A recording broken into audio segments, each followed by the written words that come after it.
All right, we are starting our interview. All right, hello. Hello. To start, I'm just gonna have you sign this permission form, just saying that you are willing to let me videotape you for the interview. And then I just need your signature, and then I'll put my signature and date after.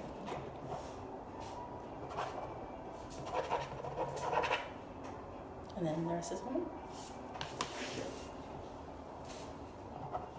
Okay. And then this right here is just the feedback form for after we are done with the interview. It just has a few different questions for you basically to grade me on how we proceed with the interview. Okay. And then just to start, everything's gonna be confidential, so we don't need to use your actual name in the interview. Whatever you decide to call yourself, if you're gonna call yourself that, just continue to use the same name. Everything will be blanked out when I turn this into my professor. And then, if you feel uncomfortable at any point throughout this interview, just let me know and we can take a break if things get too heavy or anything. So, yeah. And then I believe that's it. So for starters, my name is Patricia. I guess we'll start off with tell me a little bit about yourself, as far as like where you grew up, your family situation, all of that. Okay. We'll go by the name that my family calls me, which is Bubba. Okay. I'm 43 years old and grew up in California. Spent 42 years in California, and just last year moved to Arizona. Bought a house for me and my family, and I work for the state of Arizona. Okay. Currently working on my master's degree in public administration. Very nice. I'm almost done. Come from a large family, so I'm number 4 of 6 children, and they mostly all live here in Arizona, so I'm back with all my family. Okay, what part of California did you live in? I grew up in a suburb of Los Angeles, east of LA, 99% Latino, Southgate. Then I moved later to Long Beach for about 15 years. And then after that, I moved to the South Bay, which is Hawthorne, right by LAX, right next to the beach city. So I lived there for about 10 years. Okay. And moving out here, was that to be with your family, or was this like career oriented? This was to be closer to family, and also to be able to purchase a house. Right. California gets expensive. The housing market was way out of control, and the houses are still increasing. There's no sight of them slowing down yet. Okay. So I was ready to buy my house. All right. And then you said you moved here with family as well. Who is that? Do you have are you married? Do you have any children? So I'm married. In December it'll be 4 years. And then I do have a 5-year-old dog named Rocky. Okay. And no children. Maybe adopt one day, but that'll be in the near future to see. How long have you had your dog for? Rocky, we got him when he was 10 weeks old. He was a good 15 pounds. He looked a lot older. We weren't sure why he wobbled when he walked, but because he was still a little puppy. So yeah, he just August is his birthday, so he turned 5. What kind of dog is he? Rocky's a pit bull. What do they call him? A blue nose pit bull. Very cute. 80 pounds, so he's a big guy. Yeah. And he's got a girlfriend now that lives 2 houses down, so Nice. we're excited. He gets to see her on walks. Yep, he gets to see her. She comes to the door when she's walking, and we're home, and we have the door open, so she'll come visit him. That's cute. And then is most of your family here in Arizona, or? Yep, so out of the 6 siblings, 5 of us live here now in Arizona. Okay.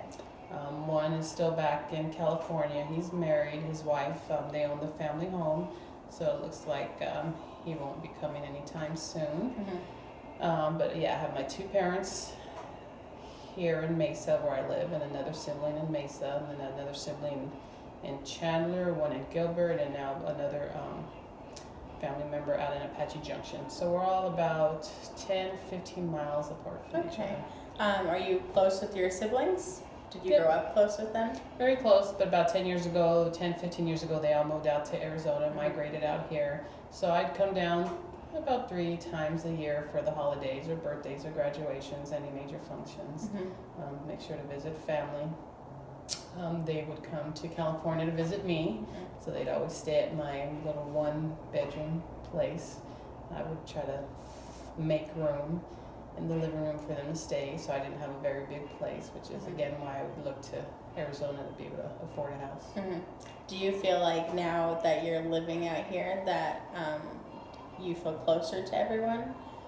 Yeah, I mean, just being able to go over to mom's house for dinner, that's nice. Or being, when tragedy struck last year and I lost a nephew, being able to be here with the family and help out and not have to worry about driving back and forth to California to deal with Right. issues or be here for family. That it's a lot easier. Holidays are a lot easier, not having to get on a plane or drive 6 hours to eat Thanksgiving dinner and have to turn around and go back home the next day or two. Yeah, that makes sense.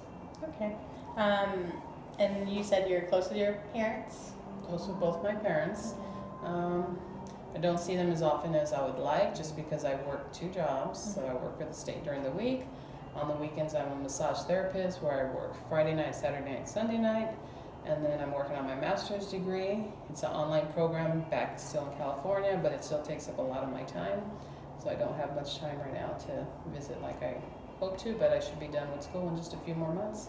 So that'll open up some of my availability to visit family.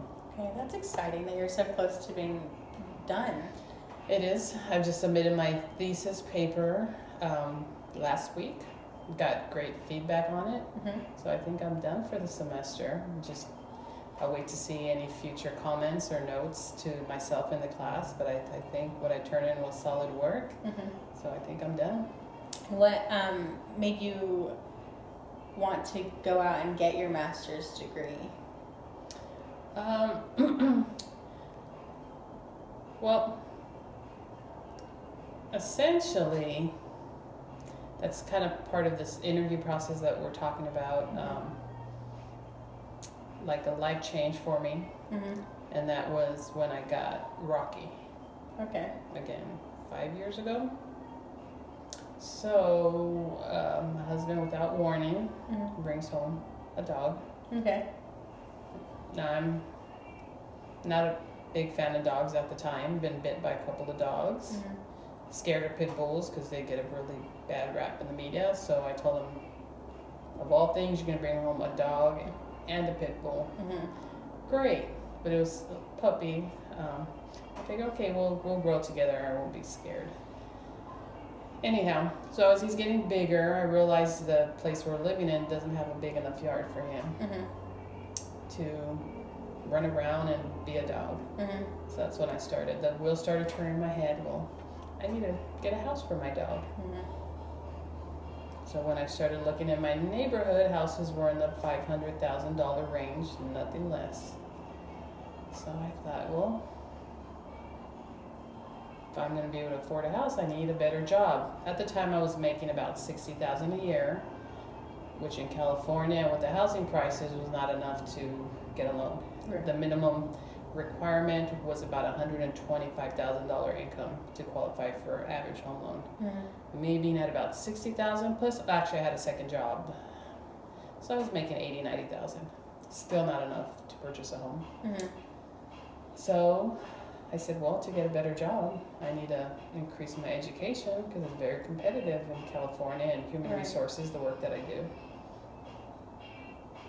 So I had previously enrolled in a master's program, took 2 courses, got A's, and was content and just stopped. Okay. So now a decade later, I realized I really actually needed this time. That time was more to prove something to my coworkers and my work. This time I knew it was for me. Okay. So yeah, enrolled in the program 3 years ago, and I've been going to school for 3 years ever since. Okay. So you are saying that you did it for your family, just to. To get a big yard for my dog. There you go. Yeah. And do you have that big yard now? I have a big yard. My house is 7,000 square feet, and the house is only about 1,000. So that means the yard is about 6,000 square feet for him That is to a big run yard. around. He's got a doggy door that's twice the size of him, so he has the freedom to come in and go out as he pleases. Right. So yeah, when I was looking for the houses, told the real estate all I care about is the yard. Don't care how many bedrooms or bath. I kind of cared about the price. And as I looked for houses, I just looked at the yard, what the fencing looked like, what the neighbors, the area around this looked like, because I want to make sure he was comfortable. Okay. And do you feel now that you're in the process of getting your master's and being so close to being done, and you accomplished getting the house and the yard for your dog, do you feel now that there's any other like life-changing things that are happening that you're just gonna keep going forward? Oh, well, I'll finish my degree next year. I'm looking to get a promotion. I've worked in management before in human resources, so I really need to get back into management.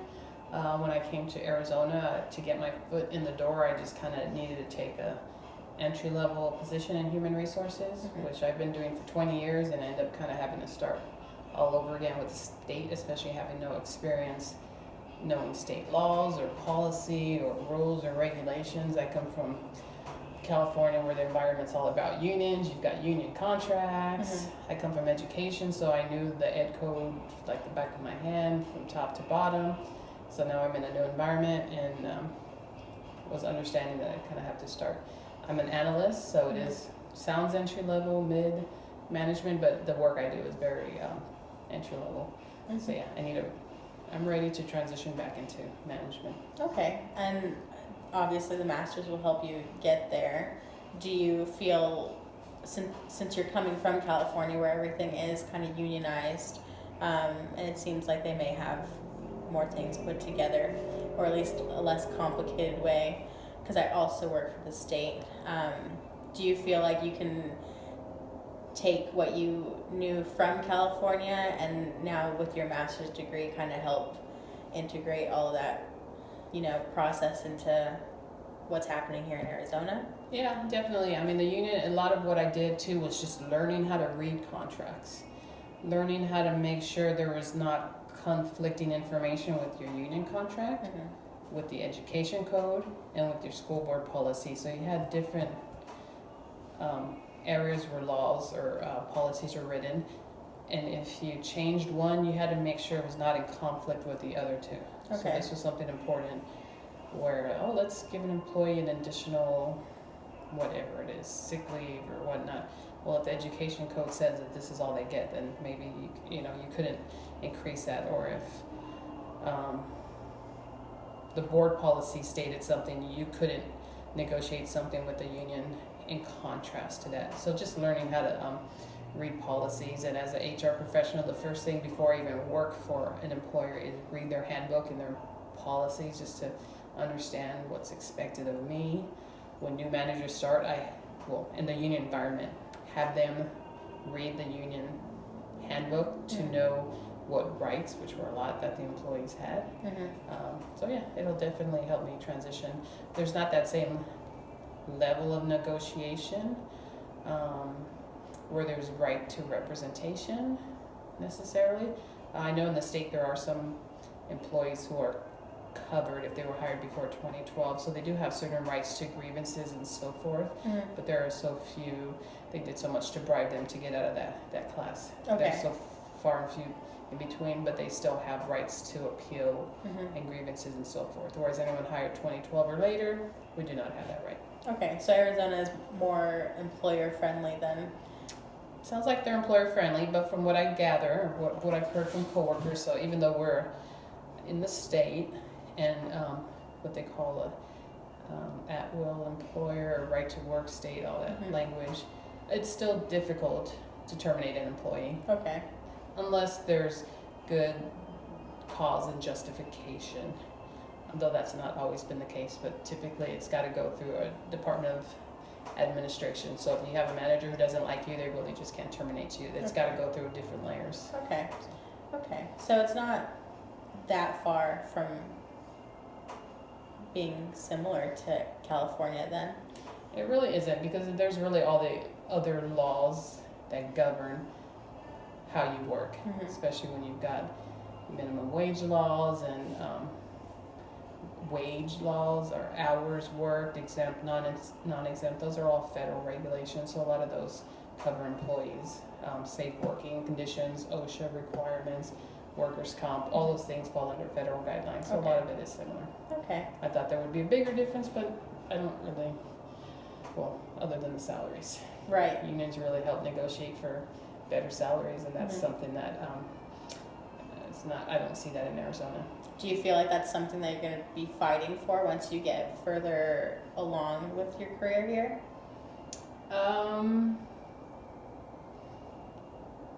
I have to see my role. So right now I do work in class and comp. That's one of the areas I do. So I do look at salaries. So if someone's asking for an increase, we look at this whole picture. How long have they been with the state in their position? What are their annual review scores? How strong are they? What are the others in their position or similar positions getting paid? What is their education? So we will give someone an increase. And I told my boss from the get-go, like, I'm telling you now, I'm kind of biased on the side of increasing employees' wages, because I know eventually that's going to benefit me. Right.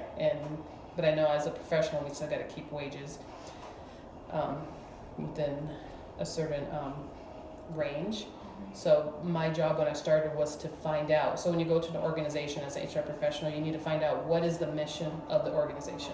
Okay. So when I worked for Long Beach Unified School District, our goal was to be at 50% salary of all the neighboring schools and communities.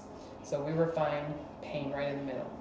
I worked at a school in Orange County, which is a very high income area in California. Their goal was to be in the top high percentile of paid employees. Okay. That was their goal, that was their mission, their school board was behind that. So then now when I went to the state, they're like, our goal is to not pay our employees very much, we don't really care, we have a high turnover, we replace them all the time. So I've already come to learn that they're not really looking to keep rate with the market, they're just fine with having the employees paid at very low minimum wage levels. Do you feel that the way that you grew up and, you know, having like a large family, that you have maybe like a better grasp that people do need, you know, good living wages, and that might be something that kind of inspired you? Yeah, again, coming from California, it was difficult. I mean, apartments, one-bedroom apartments were $1,500 in a not so nice neighborhood. So if you were a young couple, maybe a mom with a baby and the father had to work, so with one income, trying to pay rent and raise a family was nearly impossible. So you had a lot of families just having to double up or triple up or whatnot. And then where I lived, the neighborhoods were duplex, triplex, so you had 2-3 families living in a lot, and then several families living within those properties. Okay. So, I mean, it's not the best quality of life if it's not your own family you're having to share residence with. So it is important to look, especially this state is growing. And I'm new here, but I've done some research on the governor and his policies before I even moved here. And I've seen how he's been able to get the state out of the red. And, you know, there's good, the finances are strong. He's got money in reserve. And I think that money we should start looking at increasing some of the wages for our employees. I mean, it's sad that you've got state employees who work for the state, who work for my division, that work a full-time job, and yet their income is so low that they qualify for benefits through the state. Oh yeah, that's a little rough for the employees themselves. Okay. Well, that makes sense that you feel so strongly regarding wages and whatnot. Is there anything else that you feel has affected you as far as what kind of pushes you with your work ethic? Yeah, definitely. So, again, going into this master's program is, I've written a lot of papers, did a lot of research, and one thing that I've come across, and even in documentaries watching, is the treatment of African Americans in their communities in terms of legislation and how laws have been passed throughout history and still today, specifically the war on crime. We take a drug such as cannabis and you make it a Schedule 1 felony with a very high level of sentencing that's similar to heroin, cocaine, LSD, and you lock these people up for years and they come out and they're bound to live in poverty in their families. Right. Because they, on their job applications, the first thing they ask is, do they have a conviction? Their time spent in jail, they're not being employed, they're not being trained. Therefore, when they try to get a job, they have no work history. They want to go to school, they apply for federal grants. They're not able to access this money because they have a drug conviction. So in some of my studies, I've been just looking at this a lot, and they talk a lot about absent fathers in the African American communities. Well, it's because they're locking them up for smoking weed. Right. It's because of the shame that falls upon them when they can't get a job and they want to leave their community because of the self-esteem level goes down. So, and just looking at laws that impact certain groups of people disproportionately. So one thing at my work that I've noticed is we have a group of employees called habilitation technicians. They're our lowest level, but they work with our disabled communities. They're the ones that feed them, that change them, that bathe them, that wipe them. Okay. Like a caseworker? Not a caseworker. They do have people that oversee them, but they're the ones that sit with them and feed them and change them and put them a bed. Caregiver. A caregiver. Okay. It's a caregiver. And what they require, and these are paid minimum wage, $12 an hour, but they require them to have fingerprint cards, which is good. They require them CPR. They require them to have driver's license. I asked the question, why does this group need to have driver's license? Well, all the state employees do. And I asked, why does this specific person who feeds them? Well, because what if they have to take them to an appointment somewhere? Well, can't you have someone designated to drive to these appointments? My point being that they're expecting a lot from this group that's very low paid. And then even to get into it, they're asking for a driver's license. To someone like you or I who are educated, that's not a big deal. But for some people, getting a driver's license is a big deal. Right. Having to pay for a car and car insurance. Right, it's not cheap here in Arizona. It's not cheap. It's expensive. For some people, it's difficult. They may not even have access to a car to take the driving test. They may have had something in their background that prevents them from getting a driver's license. For instance, maybe they're behind on child support. So they're behind on child support, therefore they're not eligible for any state job. Okay. So I've been working with management to get that criteria that says you need a driver's license to work as a caregiver in our state. I was like, why do we need that? So they're doing job studies. They're creating a new job called a driver, who's going to be the one responsible for driving people to their appointments. Oh, wow. So that we can remove that restriction. The other thing happens if somebody gets too many points and they lose their driver's license, we're notified. Now there's no job for them. Okay. If we can put them in a lower level housekeeping or laundry worker, if there's available, which usually isn't, now they're out of work because they don't have a driver's license. So and nobody looks at the impact that it's having on some of these people, which are the very low rungs of society. Right. And they kind of don't care, and it's not important because they're easily replaceable. So, yeah, I'm looking at the social justice, how this group is treated, and how certain people, for whatever reasons, either don't have a license or can't get one, or never really care to. I have my mother-in-law came from Belize when she was 18, and she's never got a driver's license, never learned to drive, uses public transportation.